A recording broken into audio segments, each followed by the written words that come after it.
The crystal glasses stopped clinking. The music died mid-note. 200 people, in suits, silk dresses and champagne smiles, turned toward one man. Gregory Garrison, 65. Wealthy. Powerful. Holding a microphone at his own 40th anniversary party. He smiled that perfect politician's smile. "And now a special toast," he said, raising his glass. "To my wife Alberta." The crowd smiled with him. "Who I am divorcing tonight." A dozen glasses hit the floor. The sound of breaking glass cut through the silence. "And," Gregory leaned closer to the mic, voice dripping with venom, "she won't get a single penny." The silence was so heavy, you could hear the ice melt in their drinks. "Her name is Alberta Garrison, 62 years old. For 40 years, she was the quiet woman standing behind the powerful man. She wore beige dresses. She made the lunches.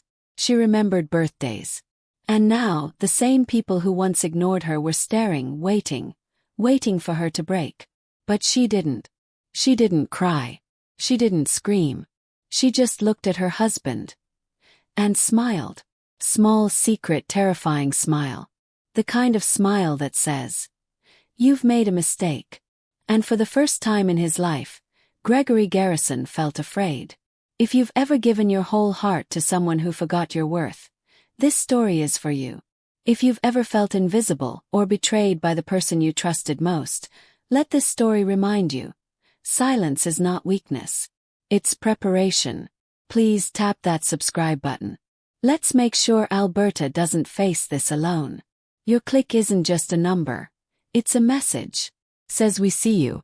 Alberta's children stood frozen. Her son, Chad, the lawyer, stared at his shoes. He knew. Her daughter, Brenda, rolled her eyes, phone in hand, annoyed her mother had interrupted her selfies. They had already chosen their side. Their father's money over their mother's love.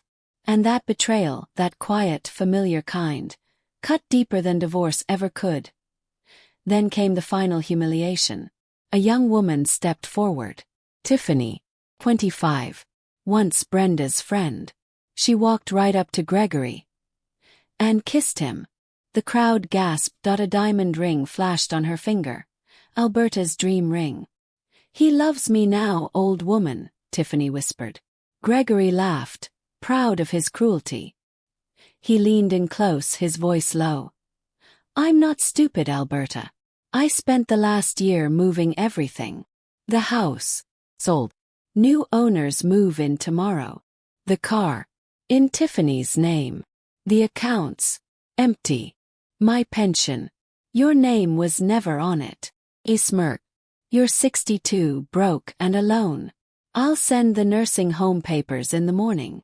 He expected her to crumble. She didn't move. She just looked at him with that same calm smile. "Before we continue, tell us, where are you watching this story from? Comment your city or your country below. When you do, you're sending a message of strength. Not just to Alberta, but to every person who's ever been left behind. May loyalty, love, and protection always find their way back to your home this week. Let's fill the comments with light for Alberta." The room waited for tears. Instead, Alberta turned toward the microphone. Her voice was quiet but steady, the kind that made people stop breathing just to hear. "You thought of everything, didn't you, Gregory? You sold the house. You emptied the accounts. You protected your pension." He smirked. "Exactly. You're finished." Alberta nodded once. "Good," she said softly. "That makes it clean." She stepped toward the microphone. The crowd leaned in. "Ladies and gentlemen," Alberta said, "my husband is right. The party is over. And I won't get a penny of his money." Gregory smiled, satisfied. Tiffany giggled behind him. "But," Alberta continued, "what he doesn't know is that Gregory has never been a very careful reader. For the last 10 years, he's been signing investment papers." She paused, eyes locked on his. All of his companies, his stocks, his pension, every last one was moved into a trust. The room went dead silent. "A trust," Alberta said slowly, "that I control." Gasps spread like wildfire. Tiffany's smile vanished. Gregory's face was drained of color. "So no, Gregory," Alberta said. "You didn't just lose your wife tonight. You just fired yourself." She set the microphone down gently. The room erupted. And for the first time in 40 years, Alberta Garrison finally stood in her own spotlight. If you want to see what happens in Chapter 2, don't forget to subscribe. Because Alberta's revenge isn't just justice, it's art. Gregory's face was a mask of white. The smirk was gone, replaced by pure, ugly shock. He opened his mouth, but no sound came out. It was like he was a fish drowning on land. Tiffany beside him looked like she'd seen a ghost. Her hand, still wearing Alberta's ring, was frozen. The entire room held its breath. 200 people stared, not at Gregory the King, but at Alberta, the woman no one had ever truly seen. She hadn't raised her voice. She didn't need to. Her quiet words had been louder than a bomb. The silence was her victory. Finally, Gregory found his voice. It wasn't a powerful roar. It was a weak, trembling shout. "Lies!" he yelled, pointing a shaking finger. "She's lying. She's crazy." He looked around, desperate for someone to agree with him. "Tell them, Chad. Tell them she's nuts. You're my lawyer." But Chad wouldn't look at him. Chad just stared at his mother, his face pale and unreadable. Alberta watched her husband crumble. "It's all true, Gregory," she said calmly. "And you know it." But Gregory grabbed the other microphone. "Security," he screamed. "Get this woman out of my house." 2 guards in black suits started to move toward Alberta. But she didn't flinch. She just raised an eyebrow. "Your house, Gregory?" she asked. She turned to the crowd. "He's right, you know. The new owners do move in tomorrow." She paused, letting the words hang in the air. "But he forgot to mention who the new owner is." She pulled a single shiny key from her simple beige purse and held it high. "It's me. I bought this house 6 months ago. Welcome to my party."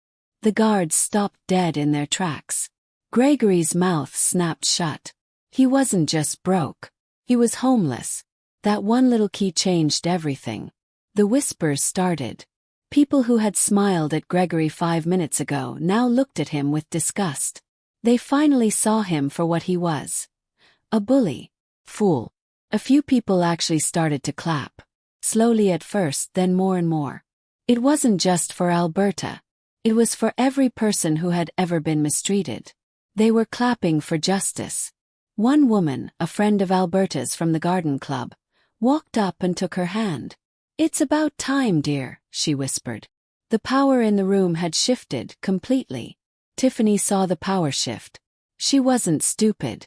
She was a survivor. She looked at Gregory's white, terrified face. Then she looked at Alberta, calm and in control. She knew who had won. In one quick, sharp movement, Tiffany pulled the giant diamond ring from her own finger. The ring Alberta had always wanted. She didn't give it back to Gregory. She walked right up to Alberta.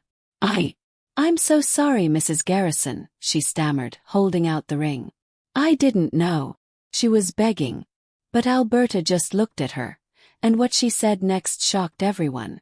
Alberta looked at the ring, then at Tiffany's crying face. "Keep it," Alberta said. Her voice was soft but cold as ice. Tiffany froze. "What?" Alberta smiled, that same terrifying smile. "You wanted it. You got it. But that ring is the only thing you will ever get from the Garrison family. Consider it your final payment for services rendered." The insult was perfect. It wasn't angry. It was a business transaction. Tiffany's face burned red. She had been dismissed. Not as a rival but as an employee. She was nothing. Alberta turned away, leaving Tiffany holding the ring like a hot coal. Now it was Brenda's turn. Her phone was gone. The selfies were forgotten. "Mom," she whispered, taking a step forward. "Mom, what did you do? What about my allowance?" Her eyes were wide, not with concern for her mother, but with fear for her money. And then Chad, the lawyer, finally spoke. "She did what she had to do, Brenda," he said, his voice heavy. He looked at his father. "I told you not to underestimate her. I told you those trust papers were legitimate." Gregory stared at his son. You knew. You helped her betray me." This betrayal cut Gregory deepest of all. "I didn't help her," Chad said, adjusting his tie. "I just did my job. And I warned you." Alberta spoke up, her voice clear. "No, Gregory." Chad didn't know the whole plan. He just filed the papers, as instructed by the new CEO. Gregory looked confused. "New CEO? I'm the CEO." Alberta shook her head. "No, you were. When you signed that trust, you also signed your resignation, effective today." She turned to her son. "Chad, I believe you have an announcement from the board?" Chad took a deep breath. "As of 5 p.m. today, the board has approved the new acting CEO of Garrison Industries. Alberta Garrison." The room exploded. It was a total victory. Alberta Garrison, the quiet woman in beige, now owned everything. The house, the company, power. Gregory sank into a chair, his face in his hands. He was a king with no kingdom. Brenda was crying, realizing her life was over. Alberta walked through the silent, parting crowd. She walked past her sobbing daughter. She walked past her defeated husband. She didn't look back. She walked to the giant oak doors of the ballroom, the doors she had entered as a quiet wife and now owned. She was finally free. Alberta stepped out into the cool night air. A sleek black car, one Gregory had never seen before, pulled up to the curb. A driver got out and opened the door for her. "Where to, Mrs. Garrison?" he asked. Alberta smiled, a real smile this time, full of light. "Take me to the new campus," she said. The crowd at the door heard her. Gregory heard her. Campus. What campus? He thought he had left her broke and homeless. He had no idea what she had been building in the shadows all these years. His humiliation was just the beginning. The real revenge was about to start. The heavy black car drove silently through the night. Alberta watched the fancy houses of her old life disappear in the rearview mirror. She wasn't sad. She was light. For 40 years, she had felt like she was underwater, moving slowly, her voice trapped. Now she could finally breathe. The driver didn't take her to a new mansion or a fancy hotel. He drove to a part of the city Gregory had always called the bad side. He stopped in front of a tall, beautiful brick building. It was lit up with warm, glowing lights. Above the door a simple sign read, "The Haven." This was Alberta's secret. This was her campus. It was a place for women who had nowhere else to go. Women who, like her, had been left with nothing. But it wasn't a sad place. Inside there were classrooms, a kitchen, a library, and warm beds. For 10 years, Alberta had used the small inheritance from her own mother, money Gregory never knew she had, to build this place. She hadn't just been making lunches. She had been saving lives. She had been building an army. And they had all been waiting for this night. As she stepped out of the car, a woman in a smart suit came out to greet her. "Welcome home, Director," the woman said with a warm smile. Alberta smiled back. "Hello, Maria." Here she wasn't Gregory's wife. She was Director Garrison. She was the boss. She was respected. As she walked inside, the sound of women laughing and talking filled the air. This was her real family. This was her real home. Her phone buzzed in her purse. She saw Chad's name. She ignored it. Tonight was not about her old life. It was about her new one. Back at the mansion, the party was truly over. The last of the shocked guests had fled, eager to spread the gossip. Gregory was standing alone, his face a dark, ugly shade of red. "She's lying," he whispered, his hands shaking. She's not smart enough." He pulled out his phone and frantically dialed his private banker. "Frank, lock every account. Freeze everything. He stopped. The call went straight to voicemail. This number is no longer in service. He tried his main office. No answer. His power, his voice, his entire world.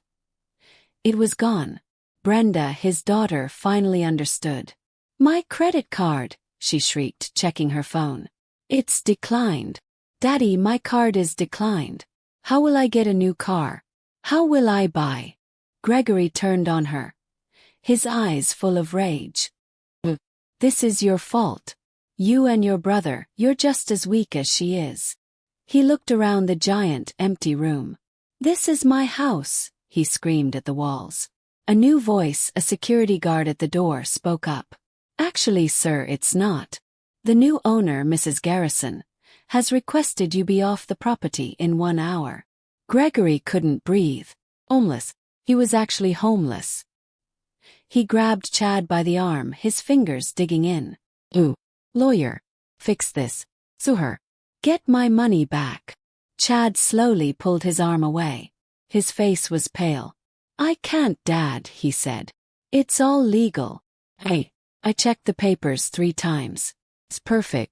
But it's worse than you think. Gregory's eyes narrowed. Worse. What's worse than this? He gestated wildly at the room, at his spoiled daughter, at the guards waiting to throw him out. What could possibly be worse?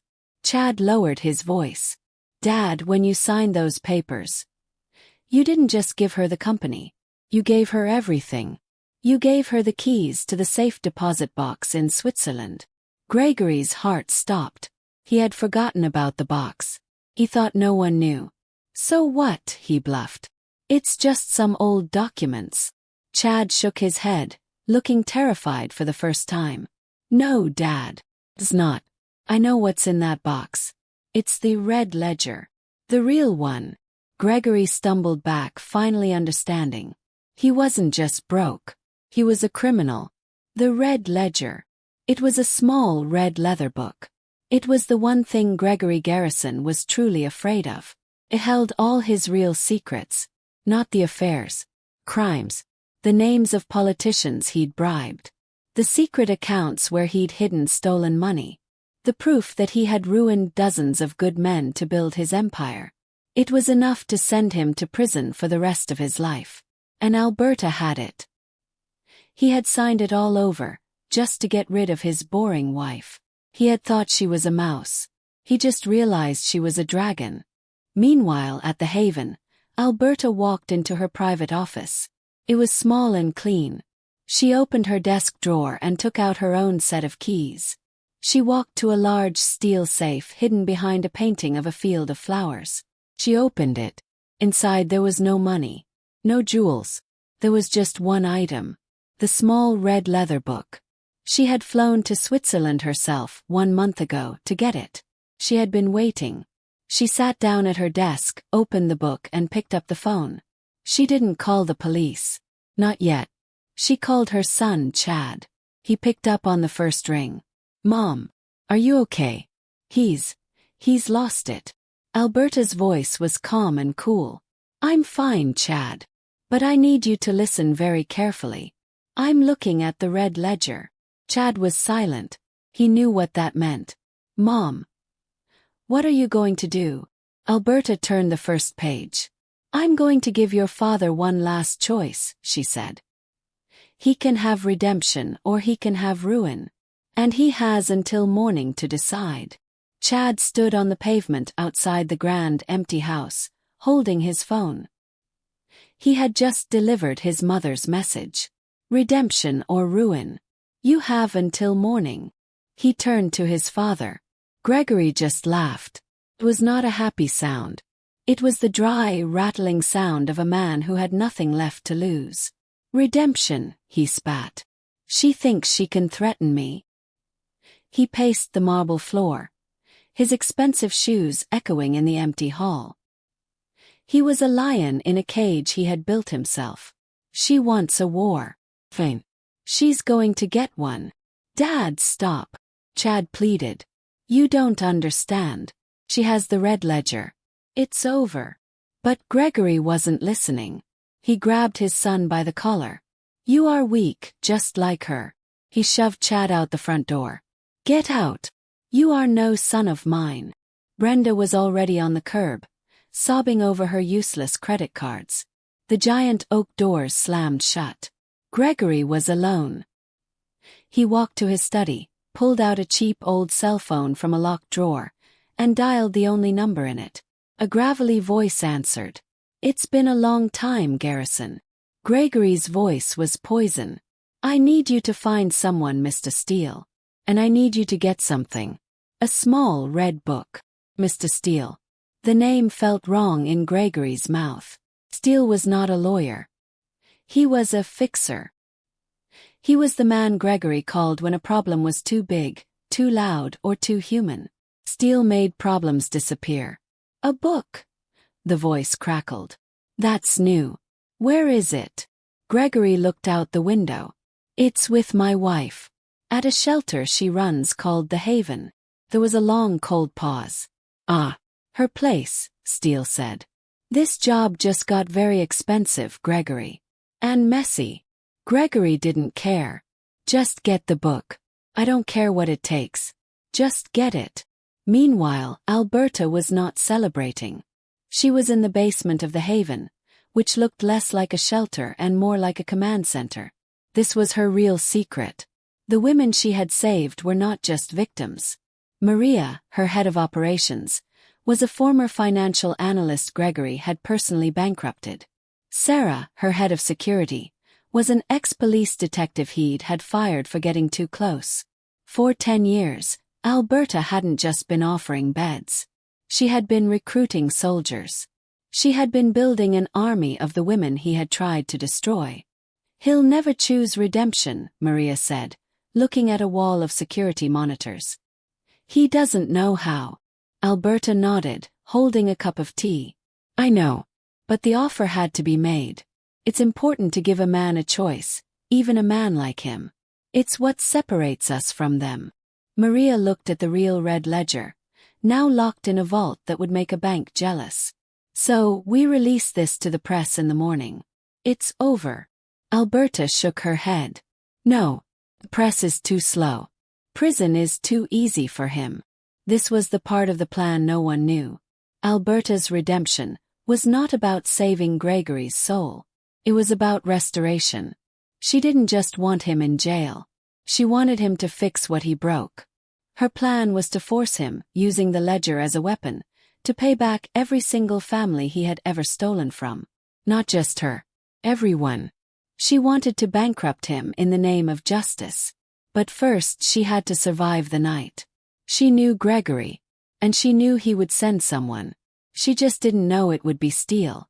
Outside the mansion, Chad watched his father's silhouette pacing in the window. He looked at his sister, who was still crying about her car. He's not worth it, Brenda, he said. He had finally made his choice. He couldn't be a lawyer for a criminal, but he could be a son to a hero. He turned his back on the house he grew up in and started walking. Where are you going? Brenda wailed. You can't leave me. Chad didn't look back. I'm going to find Mom, he called out. And I'm going to help her. Mr. Steele arrived at the Haven just after midnight. He looked like an accountant in a simple gray suit. He didn't carry weapons. He didn't need them. He was quiet, fast, and left no trace. He moved to the back of the building where the shadows were deepest. The lock on the service door was cheap. He smiled. Amateurs. He slid a thin piece of metal into the keyhole. Clicked open in 3 seconds. He pushed the door open silently, stepping into the dark hallway, expecting to be in and out in 5 minutes. He took 2 steps inside. Blick. A single, brilliant spotlight snapped on, blinding him. He wasn't in a hallway. He was in a small, enclosed courtyard. He heard more clicks from above. He looked up. On the metal balconies on all 3 sides, dozens of women stood watching him. They weren't scared. They looked angry.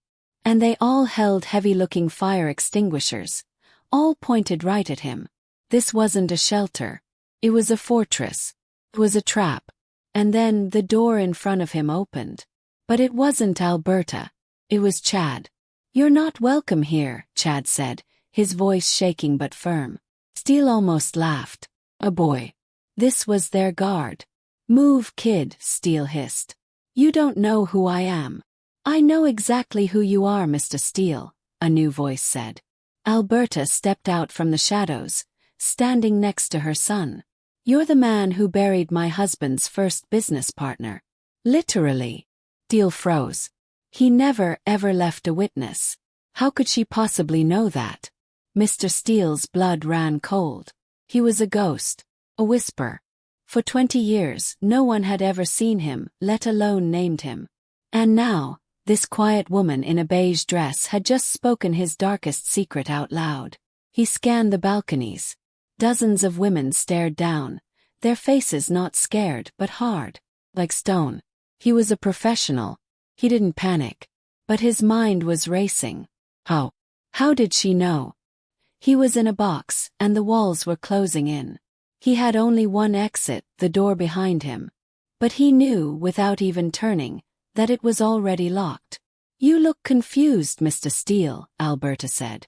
Her voice was calm, like she was talking about the weather. You are very good at making people disappear. But you forgot one thing. She pointed up to a woman on the balcony to his left. A woman with kind eyes and graying hair. You forgot about the people you leave behind. Steele squinted.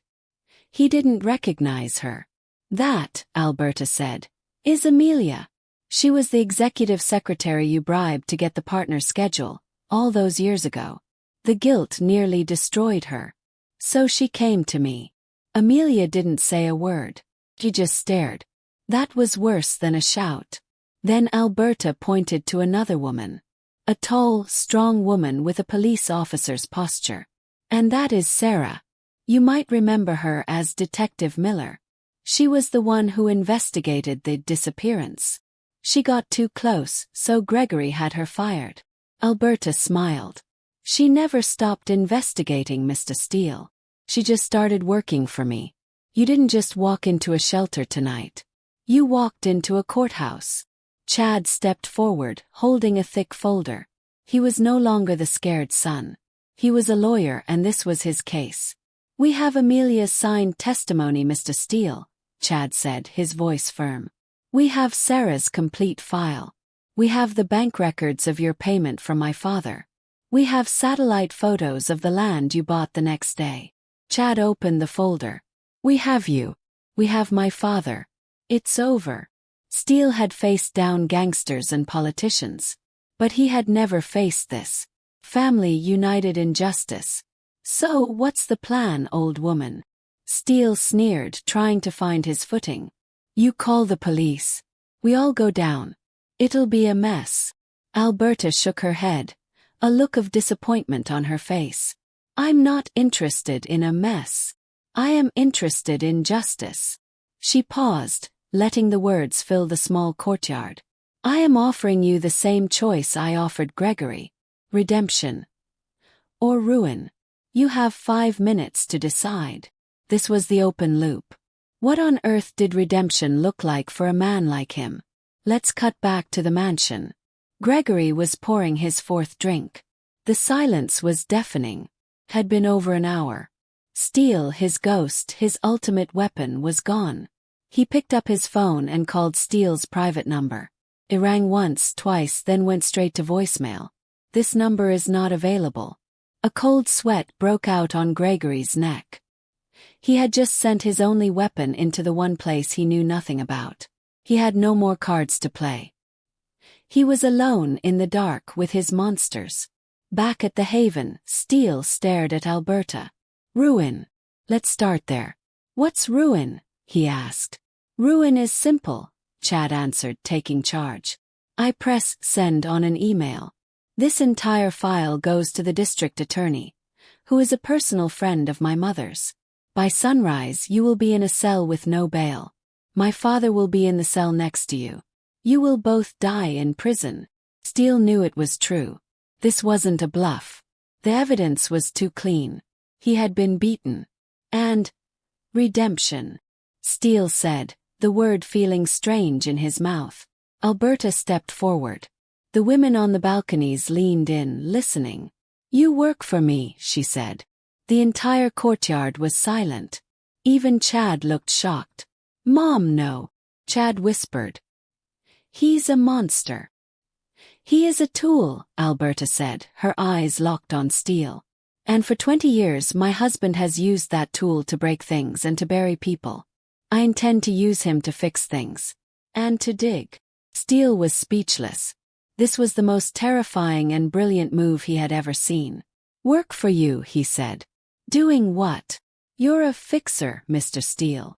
You're a ghost. You know how to move through the world unseen. You know how to find things that are hidden." Alberta nodded to Maria, who brought a laptop. She opened it and turned it to face Steele. It was a complex map of offshore accounts, hidden companies and secret vaults. It was a diagram of Gregory's entire stolen empire. "My husband," Alberta said, "didn't just hurt me. He hurt hundreds. He stole pension funds. He emptied college savings. He destroyed families." She pointed to the red ledger, which Sarah now held. "This book tells us what he stole. But it doesn't tell us where it all is." She looked Steele in the eye. "Gregory is waiting for you to bring him this book. Instead, you're going to use your skills and my resources, and you are going to get every single penny back. You are going to help me give it all back. So what's it going to be, Mr. Steele? Ruin or restoration?" Mr. Steele looked at the glowing map of Gregory's stolen empire. He looked at the faces of the women on the balconies, their eyes full of 40 years of someone else's pain. He looked at Chad, holding a folder that could end his life. And then he looked at Alberta. She wasn't threatening him. She was hiring him. Steele was a survivor. He had no loyalty to Gregory. He only had loyalty to his own freedom. He let out a long, slow breath. "Fine," he said. "Restoration." He didn't say it to be good. He said it to stay alive. "No," Chad burst out, stepping in front of his mother. "Mom, you can't be serious. He's a monster. He's the man who helped my father do all of this." Sarah, the ex-detective, came down the stairs. Her face was a mask of cold fury. "Director," she said, her voice tight, "this man belongs in a cage, not in our war room." The other women murmured, their trust in Alberta shaken for the first time. They had been victims of men like Steele. How could she let one in? This was the first test of Alberta's new leadership. Alberta held up a hand. The room fell silent. "I understand your anger," she said, her voice quiet but strong. "But I ask you, do you want revenge or do you want justice?" She looked at Sarah. "Revenge is easy. We send him to prison and we feel good for a day. But the money is still gone. The families my husband ruined are still ruined." She turned to her son. "Justice. Justice is hard. It's complicated. It's messy. And sometimes to catch a dragon, you must be willing to walk into its cave. Mr. Steele is our map." She turned back to the fixer. "All right, Mr. Steele. Your first test. Gregory is waiting for your call." Steele's face was unreadable. He knew this was the real test. Could he convincingly betray the man who had paid him for 20 years? He pulled out his own burner phone. The women watched, holding their breath. This was it. The ghost was about to speak. He dialed the number. The entire courtyard was so quiet you could hear the click as Gregory picked up on the very first ring. "Well," Gregory's voice was a desperate bark. "Did you get it? Did you get the book?" Mr. Steele's voice was amazing. It was flat, cold, and tired. "He's lying," Sarah whispered to Chad. But Chad wasn't so sure. "No," Steele said. "It's not here. The whole place is empty. She's gone." Gregory's breathing on the other end of the line was fast and sharp. "Gone? What do you mean gone? Gone where?" Steele's lie was perfect. "She cleared out. She must have known you'd send someone. She's in the wind. And the book is with her." There was a smash of glass on the other end. Gregory had thrown something. "Find her," he screamed. "Find her, Steele. I don't care what it costs, you find that book. I'll find her, Steele said and hung up. He looked at Alberta. He had just passed the test. He had cut his last tie to Gregory Garrison. Back in the mansion, Gregory slid to the floor, surrounded by broken glass. He was truly alone. His one weapon, his ghost, was now hunting him. He had never in his entire life felt so afraid. Steele put his phone away. Good, Alberta said, as if he'd just handed in a homework assignment. Now the real work begins. She turned and walked, not into the shelter, but to a hidden elevator. Where are we going? Chad asked. Alberta smiled. You've seen the Haven. You haven't seen the campus. The elevator doors opened into a room that took everyone's breath away. It was a high-tech command center, filled with glowing screens, maps, and computers. This was the Real Haven. It was a war room. Maria, the financial analyst Gregory had ruined, was already at the main screen. Steele, she said, not even looking at him. Your boss thinks his money is safe. He's wrong. She typed, and a complex web of accounts appeared. He moved it all 2 years ago. Not to Switzerland. To a private, digital-only bank in the Cayman Islands.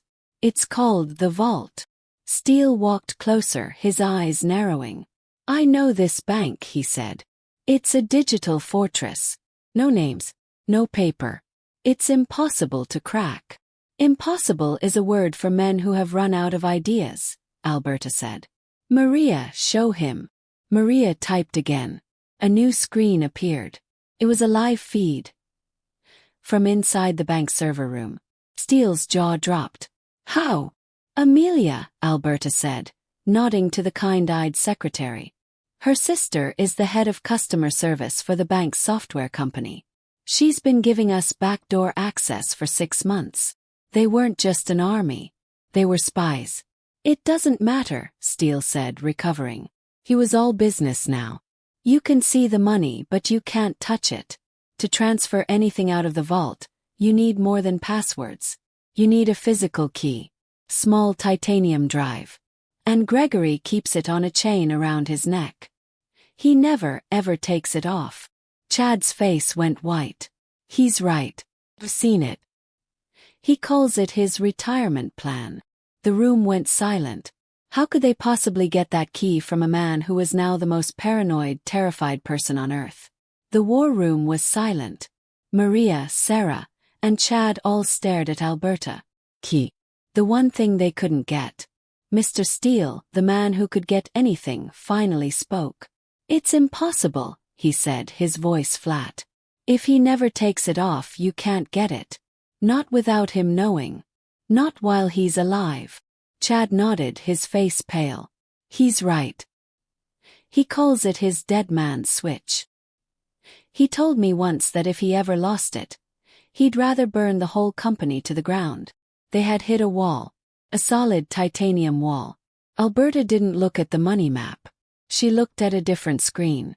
It showed the live feed of the mansion's front gate. He's trapped in there, she said, thinking out loud. He's terrified.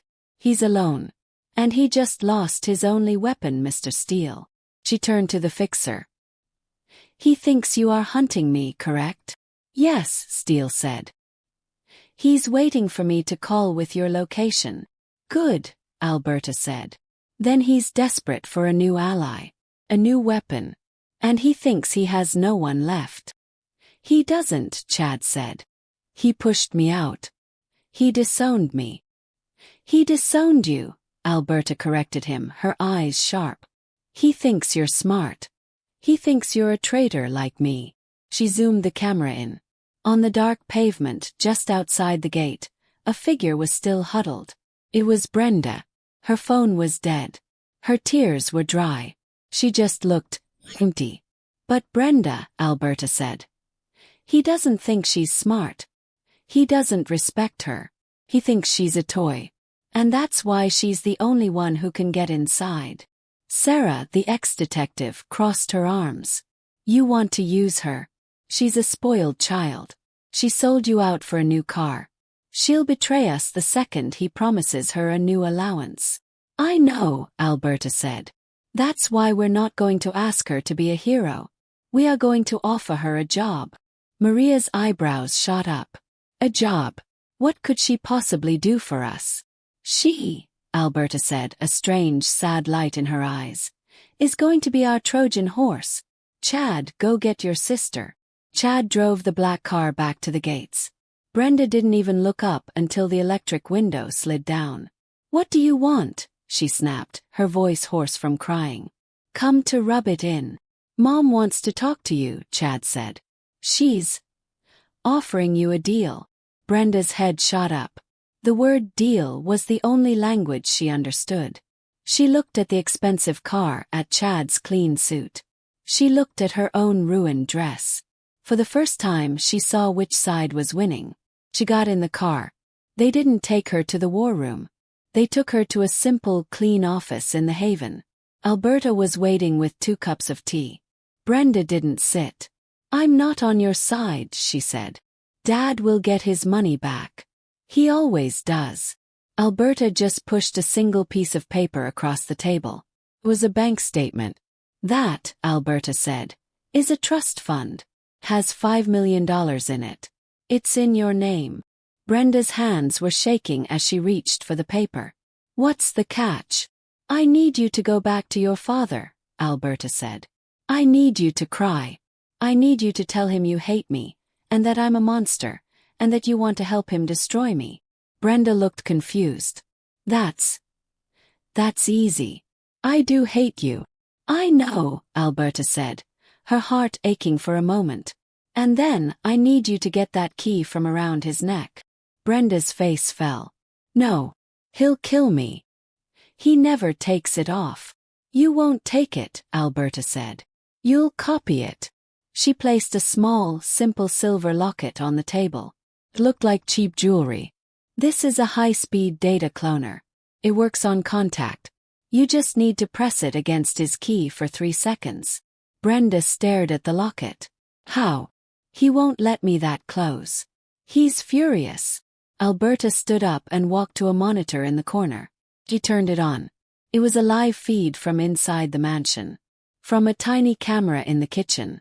A golden retriever, old and sad, was whining at a food bowl. It was empty. Buster, Brenda whispered. It was her dog. The one she got for her 10th birthday. The one she'd forgotten about when she discovered parties and selfies. Gregory hadn't fed him. He hadn't even thought about him. He is paranoid, Alberta said. But he is also lazy. And he is cruel. He's forgotten the one living thing in that house that ever truly loved him. Brenda's face, once cold and selfish, began to crumble. That was her dog. You will go to him, Alberta said, her voice now a command. You will tell him you hate me. He will believe you. You will say you came back for your dog. He won't care. He will let you in because you are his last and only follower. And when he's busy ranting, you will go to Buster. And then you will give your father a hug. Brenda looked up, tears in her eyes. A hug? Yes, Alberta said. You will tell him, we'll get her, Daddy. And while you hug him, you will press this locket against the key under his shirt. 3 seconds. That's all we need to ruin him forever. Brenda stood at the massive iron gates of the mansion. The locket was cold against her skin. Felt heavy like a stone. In her ear, a tiny, invisible piece of plastic crackled. He's watching, Sarah's voice whispered from the war room. He's in the upstairs study. Give him the show he's expecting. Brenda took a shaky breath. She thought of the $5 million. But she also thought of Buster, her dog, alone in that dark house. She pressed the intercom and began to cry. Not fake crying. Real terrified sobs. Daddy, she shrieked. Please let me in. She's a monster. She took all my money. Back in the war room, the team watched on a giant screen. It was split into different views. The gate, the hidden kitchen cam, and a vital sign monitor for Brenda. Heart rate is 142, Maria said. She's terrified. Chad gripped the edge of the table. He's not opening the gate. He's just staring. Wait, Steele said, his voice flat. He pointed to the screen. He's enjoying this. He's making her beg. This is good.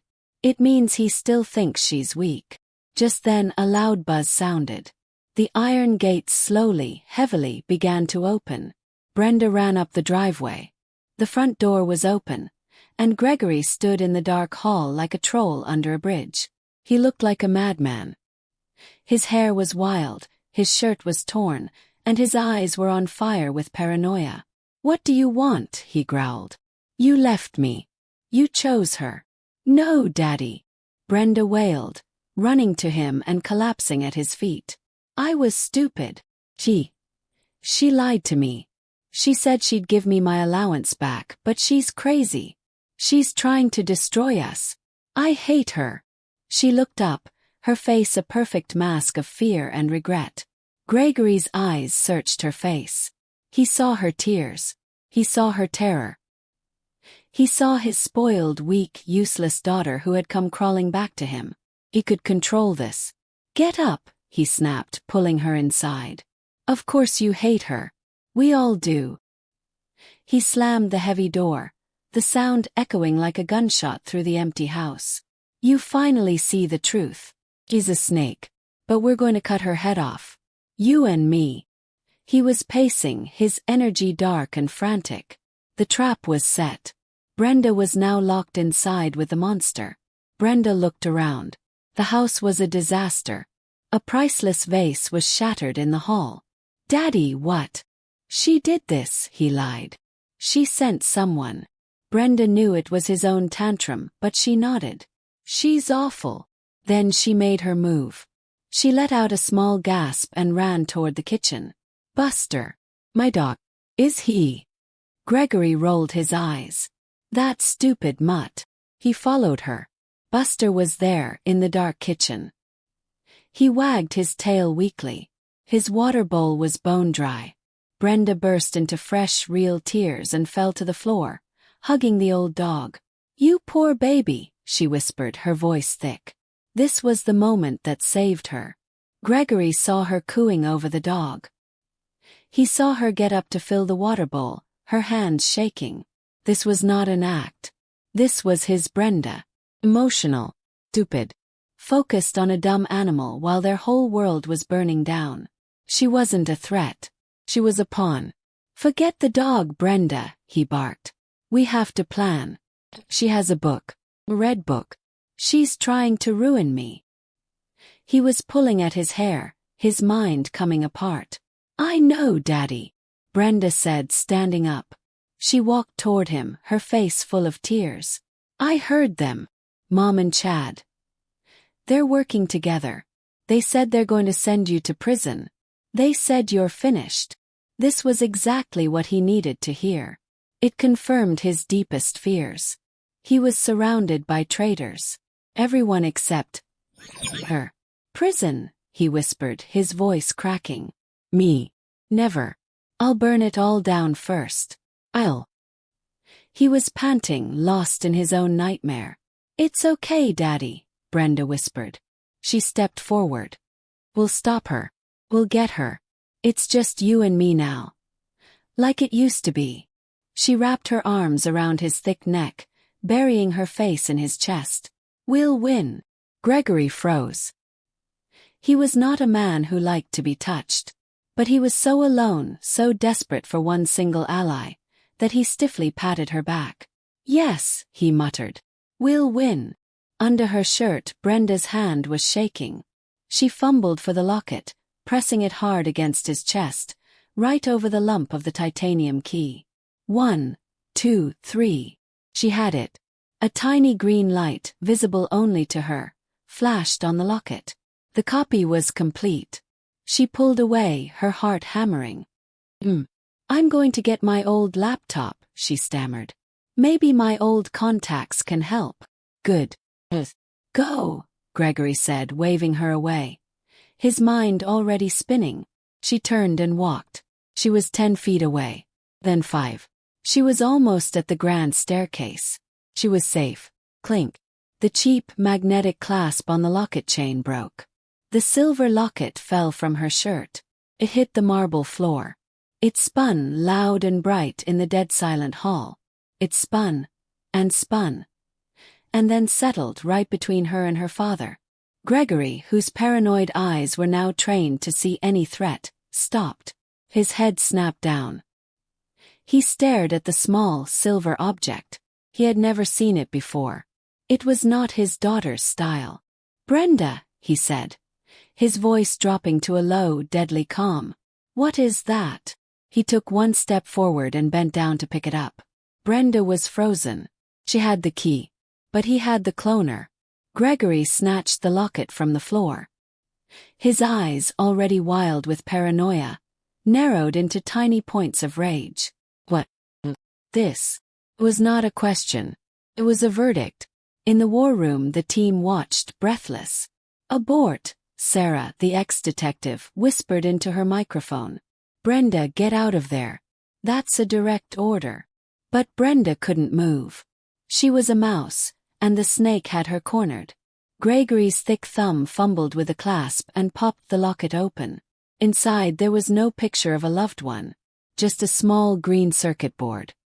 His eyes snapped up to hers. He knew. "He's got the device," Maria yelled in the war room, her hands flying over her keyboard. "He's going to smash it." Chad stood up so fast his chair fell over. "Mom, we have to send the team in. He'll hurt her." "No," Alberta said. Her voice was ice. "We go in, he knows it's a trap. She's on her own.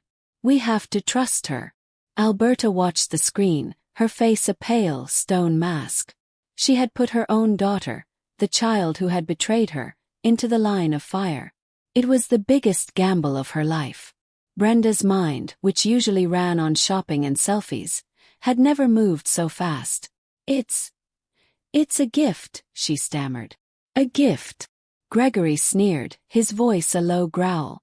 "You think I'm a fool?" "From Tiffany," Brenda screamed, the lie exploding out of her. Gregory froze. This he had not expected. "What?" "At the party. Before you announced it." Brenda was crying real tears now. "She gave it to me.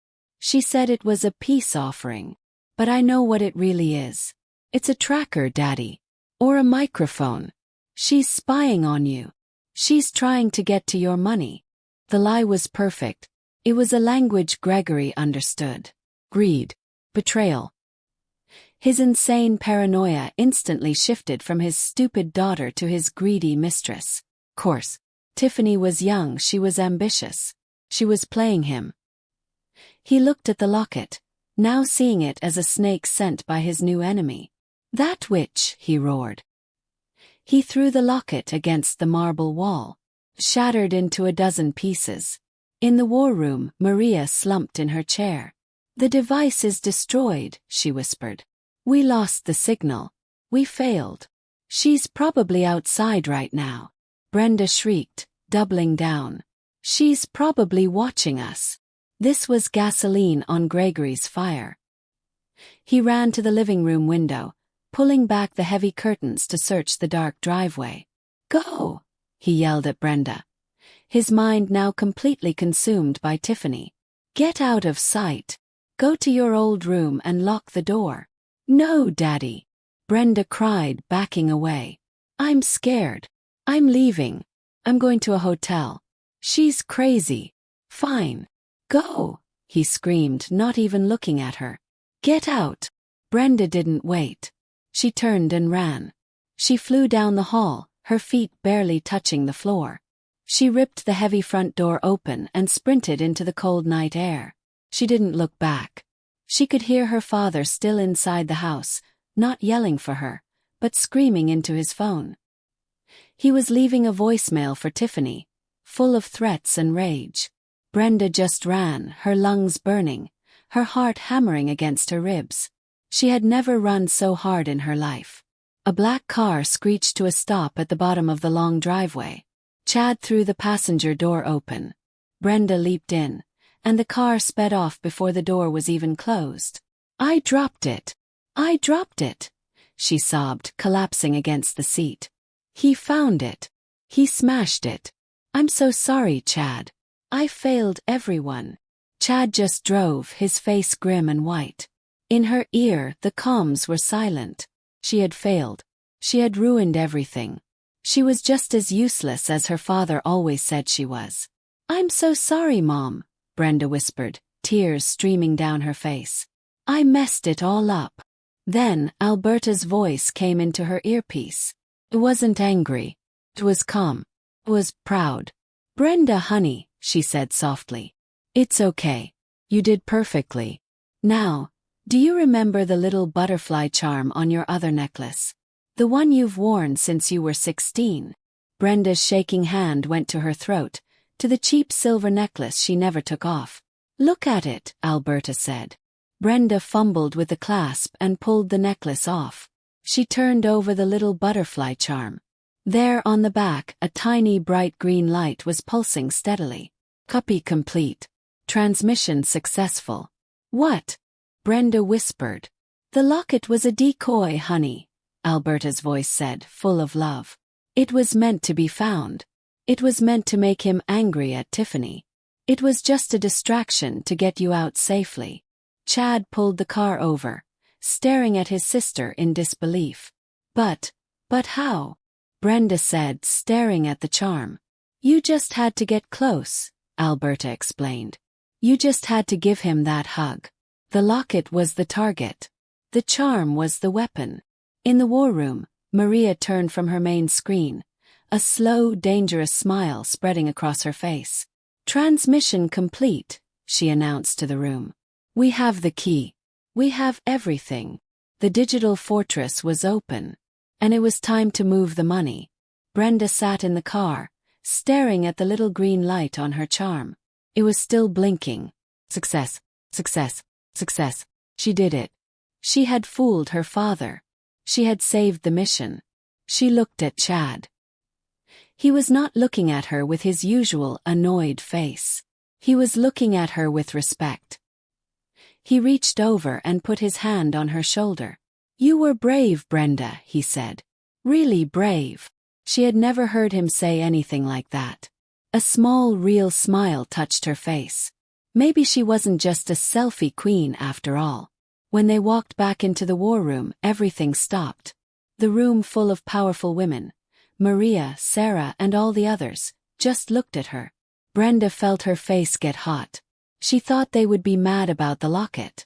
Instead, Maria, the serious financial genius, started to clap.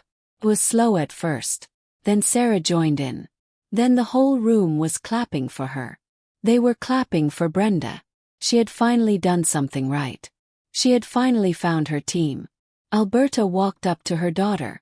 Brenda braced herself, expecting to be told all the things she did wrong. But Alberta just opened her arms and pulled her into a tight hug. I am so proud of you, Alberta whispered. Brenda held on tight, and all the fear and selfishness of the last 10 years just melted away. I'm sorry, Mom, she cried into her mother's shoulder. I'm so sorry I was awful.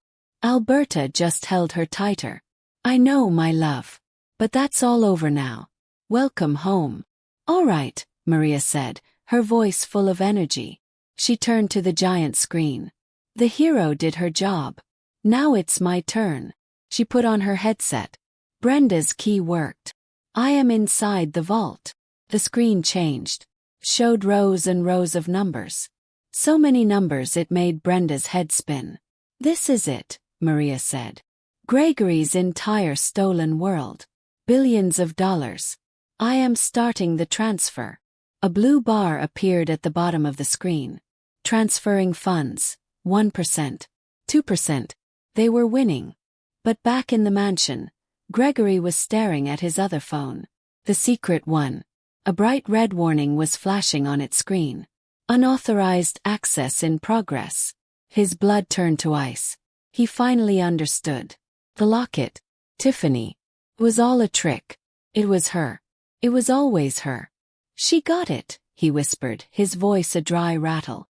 That. Which? She got my key. He stumbled to his desk. He was not beaten yet.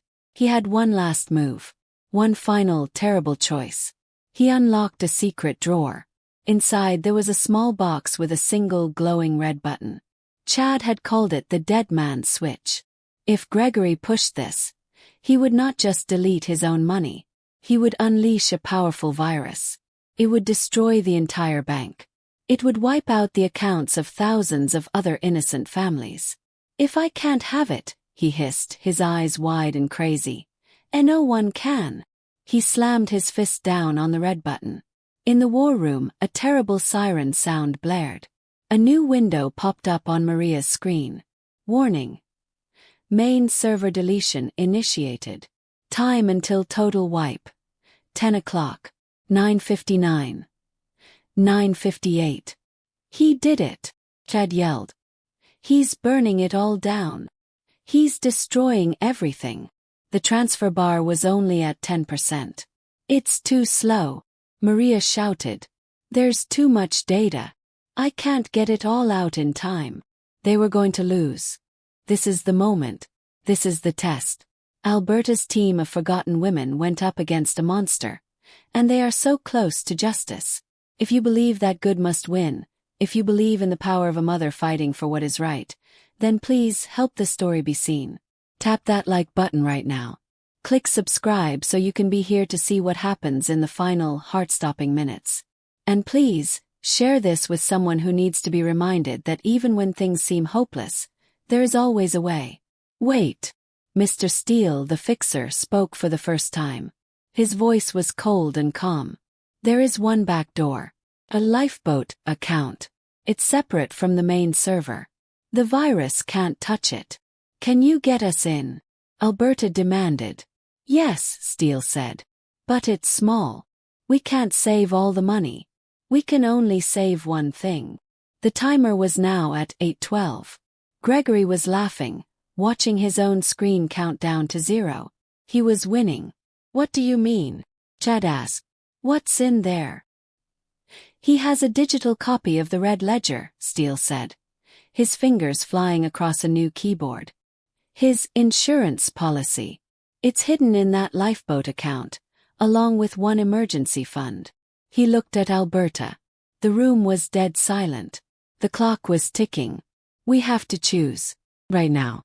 Do we save the money? Or do we save the proof that will send him to prison forever?